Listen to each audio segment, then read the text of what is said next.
به نام خالق هستی، روانشناسی فروش، فصل 8، پارت 2. حرکت سعودی. در نتیجه فروش زیاد او را به کنگره فروشندگان کشور دعوت کردند.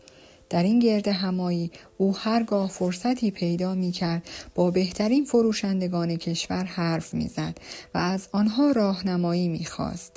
جای تعجبی وجود ندارد که آنها به خود می بالند. آنها تجربیات خودشان را با او در میان گذاشتند و توضیح دادند چگونه از پایین به بالای هرم رسیدند. وقتی او به شهرش بازگشت برای آنها نامه‌های تشکرآمیز نوشت و از نقطه نظرهایشان استفاده نمود. فروش او افزایش یافت و بیشتر و باز هم بیشتر شد. دیری نگذشت که در حیطه فعالیت خود به بالاترین درجه رسید و کمی بعد در تمام ایالت کسی به اندازه او فروش نمی کرد. این شخص در 8مین سال فعالیت خود تبدیل به پرفروشترین فروشنده همه کشور شده بود. آنچه او برایم تعریف کرد جالب بود. او گفت همه موفقیت خود را مدیون سایر فروشندگان تراز اول می داند که از آنها راهنمایی گرفته بود. اما برای او جالب تر از هر نکته این بود که با آنکه این فروشندگان موفق همه ساله جوایز بهترین فروشندگان سال را به خود اختصاص داده بودند، او تنها کسی بود که برای گرفتن راهنمایی به آنها رجوع کرده بود. با عقاب‌ها پرواز کنید. دیوید مکلوناند، استاد دانشگاه هاروارد و نویسنده کتاب جامعه موفق، معتقد بود که تفاوت عمده میان موفق شدن و شکست خوردن در زندگی این است که با چه اشخاصی دمخور هستید. او هم معتقد بود که باز با باز کند، هم جنس با هم جنس پرواز.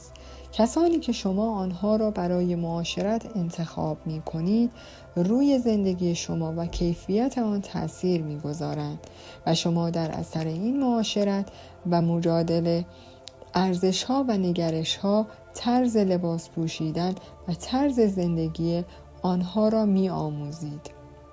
اگر با اشخاص موفق معاشرت کنید، نگرش های آنها را می گیرید، با فلسفه های آنها آشنا می شوید، طرز لباس پوشیدن و رفتار و گفتارشان را می آموزید، از عادتهایشان با خبر می شوید و غیره و غیره. دیری نمی گذرد که شما هم به نتایج آنها می رسید. اشتباه مهلک. آنچه سوای اینها مکلوناند متوجه شد این بود که معاشرت و مجالست با اشخاص منفی و بدون انگیزه سبب ناکامی برای همه مدت عمر می شود. ممکن است کسی به بهترین دانشگاه ها برود، به بهترین شکل تحصیل کند و بیشترین استعداد و توانایی ها را هم داشته باشد، اما اگر با اشخاص ناموفق مجالست کند او هم کارش به ناکامی می کشد. ما به این نتیجه رسیده ایم با تغییر دادن معاشران خود، با رفتن از یک شرکت به شرکت دیگر و یا اگر با افراد موفق شروع کنید می توانید زندگی خود را متحول سازید. همانطور که زیگ زیگلا می گوید اگر معاشران شما بوقلمون ها هستند نمی توانید با عقاب ها پرواز کنید. 7. منش در حکم همه چیز است. از استحکام شخصیت خود به عنوان یک چیز مقدس پاسداری کنید. برای موفق شدن در جامعه چیزی از این مهمتر نیست. در کسب و کار و تجارت و موفقیت فروش باید از اعتبار برخوردار باشید. شما تنها در صورتی می توانید موفق باشید که دیگران به شما اعتماد کنند و شما را باور داشته باشند. پس نتیجه می گیریم از استحکام شخصیت خود به عنوان یک چیز مقدس پاسداری کنید.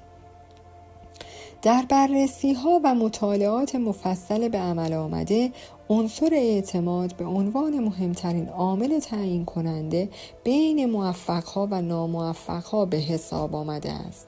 همانطور که استفان کاوی میگوید اگر میخواهید مورد اعتماد واقع شوید، برای اعتماد ارزش قائل شوید.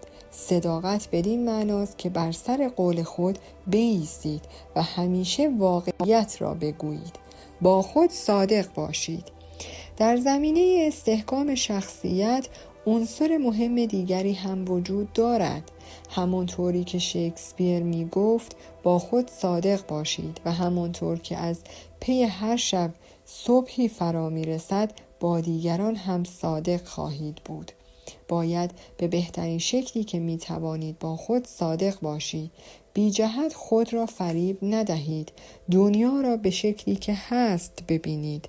زندگی را به آن شکلی که هست ملاحظه کنید، نه به آن شکلی که می خواهید وجود داشته باشد. اغلب مردم صادق هستند، دروغ نمی گویند، تقلب نمی کنند، دزد هم نیستند.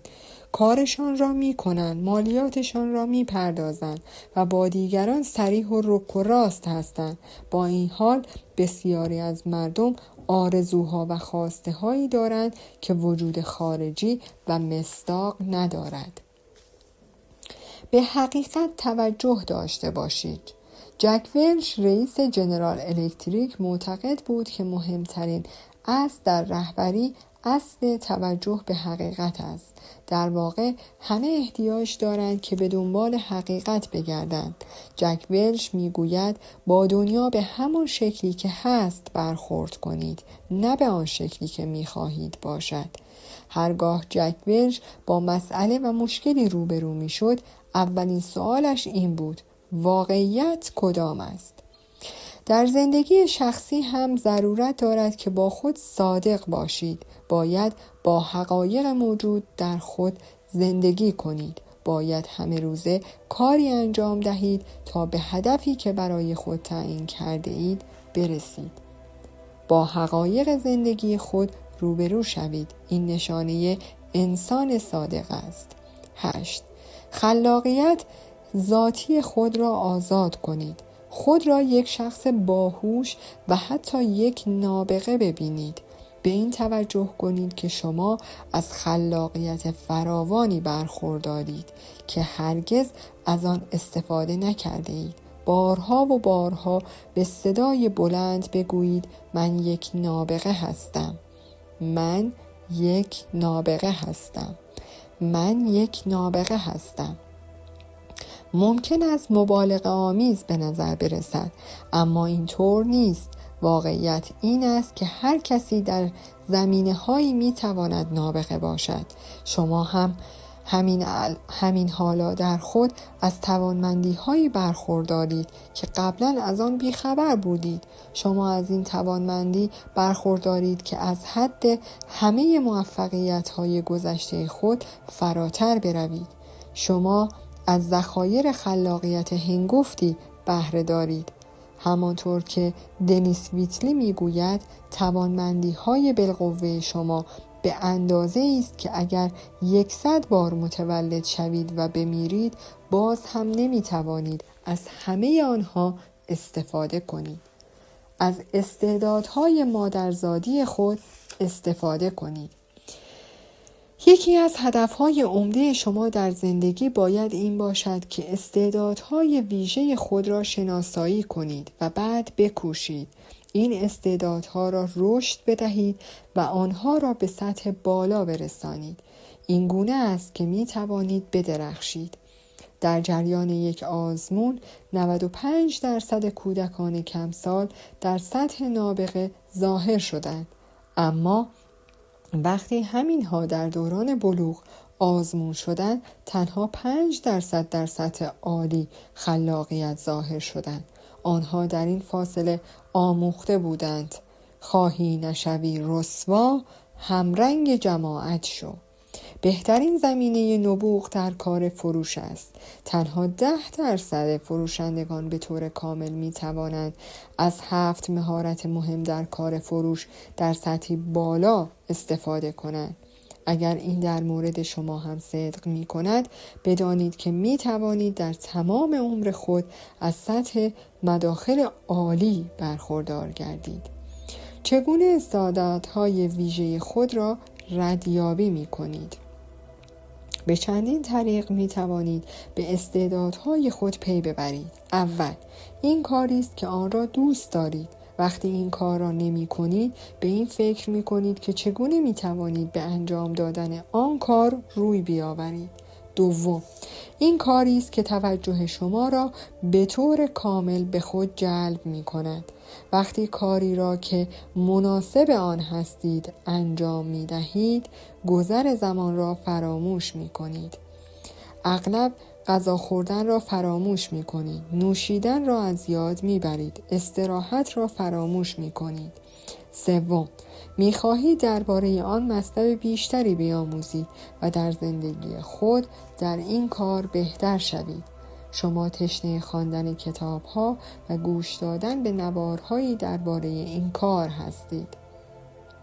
چهارم، مجبورید درباره آن حرف بزنید، بحث کنید، مطلب بنویسید و با کسانی که این کار را می کنند معاشرت نمایید. گاه از اشخاص می شنوید که می گویند وقتی سر کار هستم کارم را می کنم، اما وقتی کارم را ترک می کنم دیگر به آن نمی اندیشم. کسی با این مشخصات با کاری که می کند آینده محدودی را انتظار می کشد. کسی که وقتی سر کارش نیست به کارش فکر نمی کند، مناسب آن کاری که می کند نیست.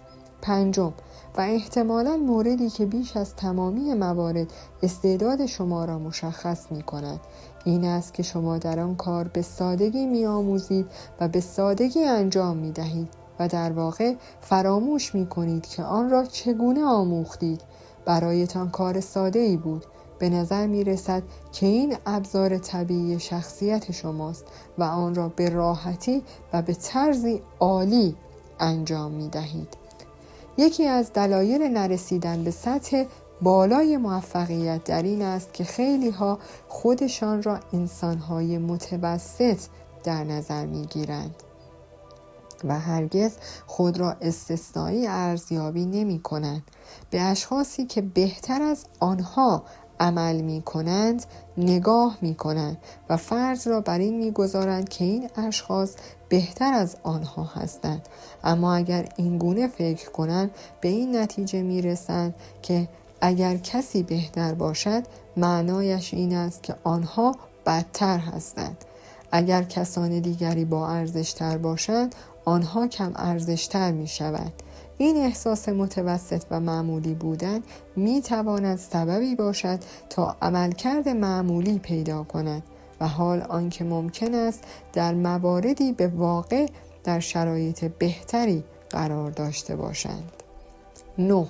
قاعده طلایی را تمرین و اعمال کنید.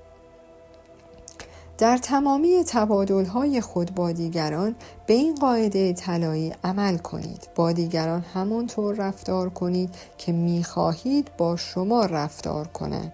خود را یک مشتری در نظر بگیرید. دوست دارید با شما چگونه رفتار شود؟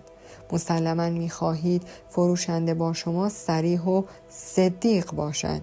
می‌خواهید وقتی صرف کند و تمام نیازها و خواسته های شما را درک نماید.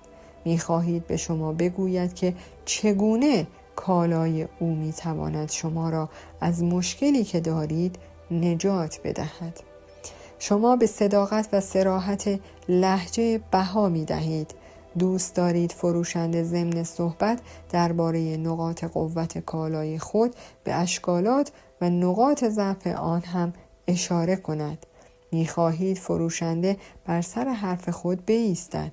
اگر می‌خواهید فروشنده‌ای اینها را در حق شما لحاظ کند، چه بهتر وقتی خود در لباس فروشنده فرو می‌روید اینها را لحاظ کنید. ضرب المثل جهانی. به این گفته امانوئل کانت فیلسوف بزرگ آلمانی توجه کنید. او گفت طوری زندگی کنید که انگار هر عمل و اقدام شما قرار باشد قانونی جهانی برای همه مردم بشود. تصور کنید که همه مردم جهان بخواهند مانند شما رفتار کنند. وقتی این را به عنوان معیار رفتار خود انتخاب کردید، خواهید دید مطابق قانون طلایی رفتار می کنید و هر شخصی را یک مشتری $1,000,000 در نظر می گیرید. از خود بپرسید اگر همه افراد حاضر در شرکتی که من در آن کار می کنم رفتار مرا داشته باشند، آن شرکت به چه حال و روزی می افتد؟ تصور کنید هر کس آنطور که شما را می بیند بخواهد درباره دیگران و شرکتی که در آن کار می کنید قضاوت کند. نشانه و مشخصه انسان‌های برتر این است که آنها برای خود معیارهایی در سطح بالا در نظر می‌گیرند. آنها فرض را بر این می‌گذارند که همه در حال تماشای آنها هستند و در این حالی است که ممکن است تنها باشند و ناظر و شاهدی در کار نباشد. 10. بهای موفقیت را بپردازید. و سرانجام موضوعی که میتواند از همه موضوعات دیگر مهمتر باشد این است که پرتلاش ظاهر شوید. این یکی از رموز بزرگ موفقیت در زندگی است. دکتر استنلی و دانکو در جریان یک بررسی با هزاران میلیونر خود ساخته گفتگو کردند و از آنها پرسیدند موفقیت خود را مدیون چه می‌دانید؟ 85% این میلیونرها معتقد بودند که در مقایسه با دیگران از هوش و فراست بیشتری برخوردار نیستند، اما سخت کار می‌کنند و زحمت می‌کشند و ساعات بیشتری هم کار می‌کنند. رمز موفقیت در فروش این است که کمی زودتر شروع کنید و کمی بیشتر تلاش کنید و کمی دیرتر در محل کارتان باقی بمانید. کارهای کوچکی را که دیگران همیشه از انجام دادن آن شانه خالی می کنند شما انجام بدهید. وقتی روز کاریتان را شروع می کنید مصمم شوید که در تمام دقایق آن کار کنید. وقت را تلف نکنید. به حرکت خود ادامه بدهید. سریعتر حرکت کنید و نتیجه میگیریم رمز موفقیت در فروش این است که کمی زودتر شروع کنید، کمی بیشتر تلاش کنید و کمی دیرتر در محل کارتان باقی بمانید. با تمام وجود عمل کنید. کار شدید و موفقیت را می توان با برخاستن هواپیما از روی باند مقایسه کرد. وقتی سوار هواپیما می شوید و تا ابتدای باند حرکت می کند، از برج مراقبت اجازه برخاستن می گیرد. به محض اینکه این اجازه به شما داده می شود، هواپیما را با قدرت به حرکت در می آورد تا در انتهای باند از زمین کنده شود و به پرواز درآید. حرف من در این است که اگر به جای 100% با 80% و حتی 90% قدرت و سرعت خود به پیش بروید، هرگز به سرعتی که برای برخاستن از باند به آن احتیاج دارید نمی رسید. آنقدر روی باند حرکت می کنید تا به مانعی برخورد کنید و متلاشی شوید. چیزی کم نگذارید. در زندگی هم وضع به همین شکل است. خیلی ها به سختی تلاش می کنند اما از همه توانمندی های خود استفاده نمی نمایند. بنابراین هرگز به مرحله کنده شدن از زمین و برخاستن نمی رسند. این گونه هرگز نمی توانند در شمار 10% بالای افراد حاضر در حرفه خود قرار بگیرند. این گونه همیشه میان متوسط ها باقی می مانند. در میان آن 80% باقی میمانند که تنها 20% کل درآمد را به خود اختصاص میدهند. در کار فروش به خصوص در شروع کار باید با تمام قدرت و نیرو ظاهر شوید. باید از 100% انرژی خود بهره بگیرید.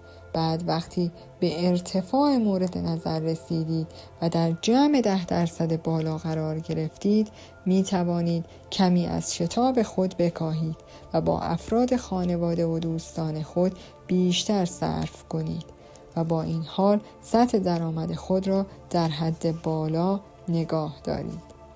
آینده ای نامحدود انتظارتان را می کشد. شما همین حالا از توانمندی برخوردارید که به سطوح بالاتر برسید، کار بیشتری انجام بدهید و به سطح درآمدی که تاکنون در زندگی شما سابقه نداشته است برسید. وقتی در کار فروش به سطح عالی رسیدید، می توانید به همه هدفهای خود دست یابید و رویاهایتان را محقق سازید. می توانید برای خود و خانوادهتان زندگی جالب و فوق‌العاده درست کنید. می توانید در شرکت و صنعتی که در آن کار می کنید به ارزشمندی بیشتری دست یابید. می توانید احترام و توجه همه کسانی را که با آنها کار می کنید برای خود بخرید. می توانید تغییر چشمگیری در شرکتی که در آن کار می کنید به وجود آورید. با آموختن و اعمال کردن روانشناسی فروش می توانید به ستاره ها برسید. محدودیتی در کار نیست و در آخر این فصل تمریناتی که باید انجام بدهیم عبارتند از 1. از همین امروز تصمیم بگیرید که یکی از بهترین فروشندگان در صنعت خود بشوید.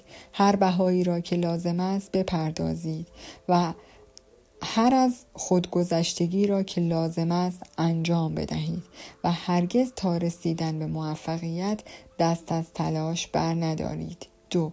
متعهد و مصمم شوید که در تمام مدت عمرتان مطلب بیاموزید، بخوانید، به نوارهای آموزشی گوش بدهید، در همایش‌های آموزشی شرکت کنید. وقتی خودتان بهتر شدید، زندگیتان هم بهتر می شود. 3. از وقت خود به خوبی استفاده کنید. از قبل برنامه ریزی کنید. 4. کاری را که دوست دارید انجام بدهید.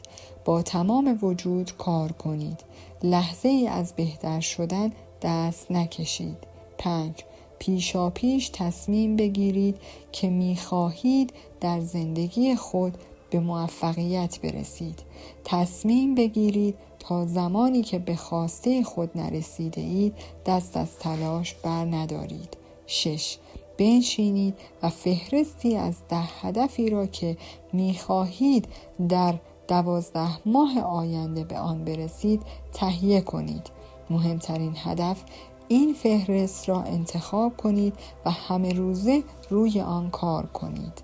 7. در تمامی دقایق کاریتان فعالیت کنید. با تمام وجود بکوشید، زود شروع کنید، بیشتر تلاش کنید و بیشتر در محل کارتان باقی بمانید. بهای موفقیت را به طور کامل بپردازید. نمیتوان طبیعت را فریب داد. تنها وقتی بهای لازم را پرداختید آنچه را که می‌خواهید به دست می‌آورید. ناپلئون هیل. و در آخر من به عنوان عضو کوچکی از کانال متاترون، اگر شما هر کدام از قسمت مطالب این کتاب را به طور کامل درک نکردید، دوباره این کتاب را به طور کامل گوش کنید، بخوانید و نکته‌های آن را خارج کنید تا به موفقیت چندان بیشتر برسید. در پایان از شما دوستان عزیزم می‌خواهم برای حمایت بیشتر ما کانال ما را به دوستان خود معرفی کنید. برای انرژی بیشتر ما رو لایک کنید و برای ادامه پرقدرت‌تر سابسکرایب. تا درودی دیگر، درود و 200 بدرود.